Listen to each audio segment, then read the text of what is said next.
तो हेलो दोस्तों, कैसे हो सभी लोग। आज फिर से एक नई वीडियो के साथ में हाजिर हुए हैं आप सभी के लिए, जो कि होने वाली है बहुत ही ज़्यादा मददगार आप सभी के लिए। क्योंकि जैसा कि अभी यूपी गवर्नमेंट की तरफ से हमारे सभी सीएचओ साथियों के लिए जो अभी एक चेंजेस हुए हैं एनसीडी स्क्रीनिंग के लिए। जो अभी तक हम लोग एनसीडी ऐप के द्वारा करते थे, वो स्क्रीनिंग अब ई कवच के द्वारा की जाएगी। अब ई कवच के द्वारा एनसीडी स्क्रीन कैसे की जाएगी, तो एनसीडी स्क्रीनिंग के लिए जैसे मैंने एक इससे पहले वीडियो बनाई थी कि इसमें आशा सीवैक फॉर्म कैसे भरेगी, ऑनलाइन भरेगी कि ऑफलाइन भरेगी।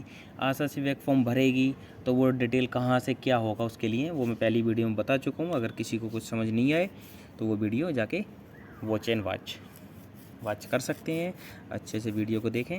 अब आते हैं कि हम सीएचओ साथी एनसीडी स्क्रीनिंग या जो हमारे साथी है एएनएम एनसीडी स्क्रीनिंग कैसे करेंगे। तो सबसे पहले हमने अपना लॉगिन आईडी पासवर्ड ओपन किया है। अब ये सबसे बड़ी दिक्कत ये आ रही है, कुछ साथियों के कमेंट्स आते हैं कि हम लॉगिन आईडी पासवर्ड कौन सी ओपन करें, सीएचओस या एएनएम। तो इसमें लॉगिन आईडी पासवर्ड वो ओपन करने हैं जो आप क्रोम वर्जन पे अपना पीवीआई फिल करते समय पे जो भी लॉगिन आईडी पासवर्ड डालते हैं ई कवच पे, वही आपको ई कवच ऐप पे अपने लॉगिन आईडी पासवर्ड डाल रहे हैं। जब आप अपने पीवीआई फिल करने वाले ई कवच आईडी पासवर्ड इस पर डालेंगे तभी ये चीज़ें आपको शो हो पाएंगी। तो आइए आगे चलते हैं। तो जैसे कि अब मैंने अपनी ये ई कवच की आईडी पासवर्ड डाल के ऐप ओपन कर लिया है। तो अब मेरे इसमें डैशबोर्ड में ये कुछ पॉइंट्स नज़र आ रहे हैं। जैसे सबसे पहले आवा है, आवा नंबर, आवा ऑफलाइन, सैम मैनेजमेंट। इसी प्रकरण में सबसे लास्ट में आ रहा है एनसीडी स्क्रीनिंग। तो एनसीडी स्क्रीनिंग है, मैंने इस पर टिक किया। अब इसके बाद में सेलेक्ट विलेज, जो भी मेरे एरिया वाइज जो भी आशाएं हैं, ये मेरे विलेज आ रहे हैं सारे इसमें। तो उनमें से जो भी मेरी आशाओं के द्वारा मैंने फॉर्म फिल करवा दिए हैं तो मैं वो ओपन करता हूँ। विलेज सेलेक्ट किया, आशा एरिया सेलेक्ट किया और ये नीचे नेक्स्ट पे टिक किया। अब इसमें ये जितने भी आपके यहाँ पे ब्लैक शो हो रहे हैं, ये सारे फॉर्म आपकी आशा के द्वारा फिल किए जा चुके हैं और वो आपकी आईडी पे भी अपडेट हो चुके हैं। इसी में एक कलर आएगा रेड में, अगर कोई होगा, जैसे मैं अपना दूसरा इसमें दिखा देता हूँ। ये देखिए, ये जो रेड वाला है इसका मतलब है कि ये रेड वाले फॉर्म अभी तक मेरी आशा के द्वारा फिल नहीं किए गए हैं। इसी में एक कलर आता है ग्रीन कलर अगर आएगा तो ग्रीन कलर इंडिकेट करता है कि ये जो भी फॉर्म है ये बिलो 30 वालों के लिए हैं। बिलो 30 में जैसे कुछ प्रेग्नेंट मदर्स होती हैं वो बिलो 30 में भी है, लेकिन अगर वो प्रेग्नेंट है तो उनकी एनसीडी स्क्रीनिंग हमें करनी है। तो अब हम आते हैं एनसीडी स्क्रीन पे। तो ये मैंने ओपन किया। अब यहाँ सबसे पहले फर्स्ट पे है रूपलाल, ये हमने टिक किया, नेक्स्ट किया। फर्स्ट रूपलाल पे हमने टिक किया, नेक्स्ट किया।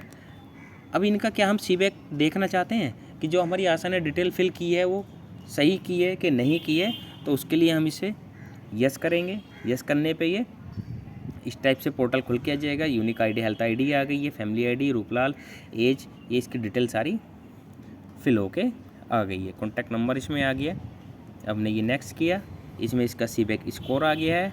नेक्स्ट करके ये जो इसके क्वेश्चन जो पूछता है सीबैक फॉर्म भरने पे वो आ गए हैं। ठीक है। अब अगर हमें इसमें कोई एडिट करना है, कोई चीज़ गलत है तो उस पर यस करके हम कर सकते हो, एडिट हो जाए, वरना हम नो करके नेक्स्ट करेंगे।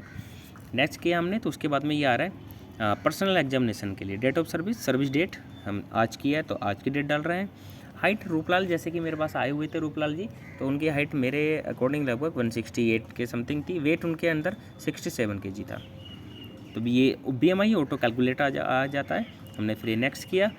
अब हाइपरटेंशन उनका नहीं था, डायबिटिक भी उन्हें कोई प्रॉब्लम नहीं थी, हार्ट डिसीज़ की कोई दिक्कत नहीं थी, स्ट्रोक भी कोई नहीं था।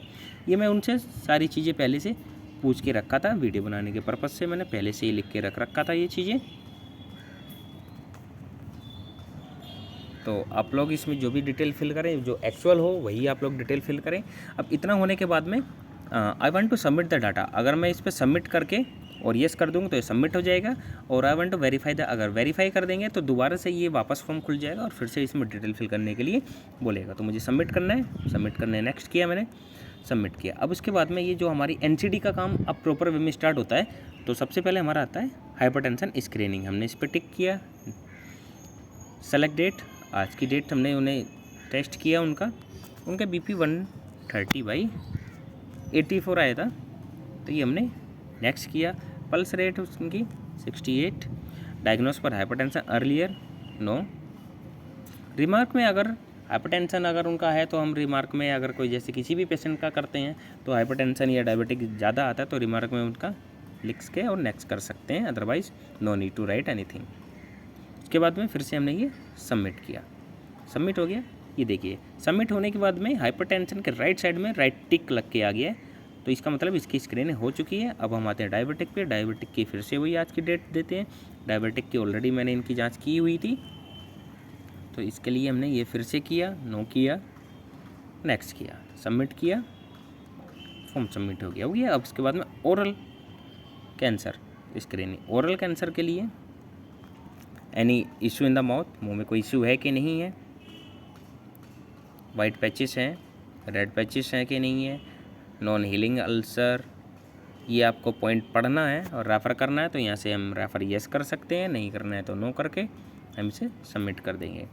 इस प्रकार से देखिए हमारा हाइपरटेंशन, डायबिटिक, ओरल तीनों हो गया है। लेकिन अभी इसमें एक पॉइंट और पूछता है, आप सभी ने ध्यान दिया होगा 4 पॉइंट है, जैसे COPD स्क्रीनिंग।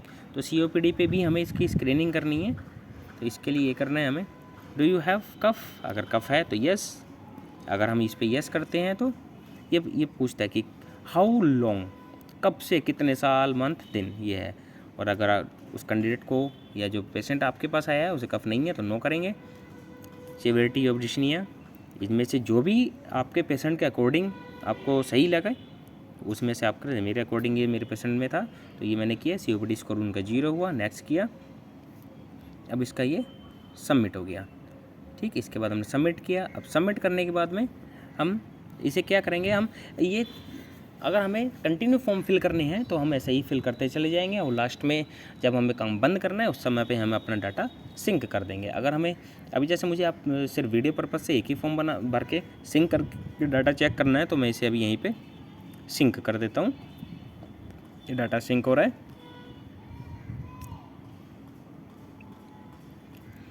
ई-कागज़ पे डाटा सिंक होने थोड़ा समय लग जाता है। अब ये डाटा सिंक हो चुका है। इसके बाद में मैंने ये किया तो मेरा डैशबोर्ड आ गया। डैशबोर्ड पे हमने देखा ये वर्क स्टेटस देखिए, ये रूपलाल, तो रूपलाल जी की ये COPD की स्क्रीनिंग आ गई, ओरल आ गई, डायबिटिक आ गई, हाइपरटेंशन आ गई, NCD पर्सनल हिस्ट्री, ये इनका पूरा हो गया है। 4 पॉइंट हो गए हैं। ठीक है, अब ये हमने यहाँ पे बैक किया। अब ये हमारा जो था रूपलाल था। अब हमें रूपलाल यहाँ पे अगर हम देखें रूपलाल इसमें, तो यहाँ से जो भी स्क्रीनिंग होती चली जाएगी, यहाँ सबसे पहले रूपलाल आ रहे थे तो रूपलाल जी यहाँ से निकल गए हैं। तो ये देखिए रूपलाल यहाँ पे हैं। तो ये रूपलाल स्क्रीनिंग अगर हो जाएगी तो स्क्रीन होने के बाद में वो ग्रीन में आ जाएगा। अब इस फैमिली में 2 लोग थे, एक रूपलाल, एक ममता देवी। तो रूपलाल की स्क्रीनिंग हो चुकी है, ममता देवी अभी रेड में है क्योंकि उनकी स्क्रीनिंग नहीं हुई है। तो जो भी स्क्रीनिंग हो जाएगी वो ग्रीन में हो जाएगी। तो इसी प्रकार से डैशबोर्ड पे आते हैं वापस। आशा करते हैं आपको दी गई जानकारी काफ़ी अच्छी लगी होगी। अगर वीडियो अच्छी लगे तो चैनल को सब्सक्राइब करना ना भूलें, बेल आइकन अवश्य प्रेस करें ताकि आने वाली नई और महत्वपूर्ण वीडियो आप सभी को मिल सके। तो उम्मीद करता हूँ वीडियो अच्छी लगी होगी, तो ज़्यादा से ज़्यादा चैनल को सब्सक्राइब करें, वीडियो को लाइक करें, शेयर करें और बेल आइकन दबाना ना भूलें। धन्यवाद।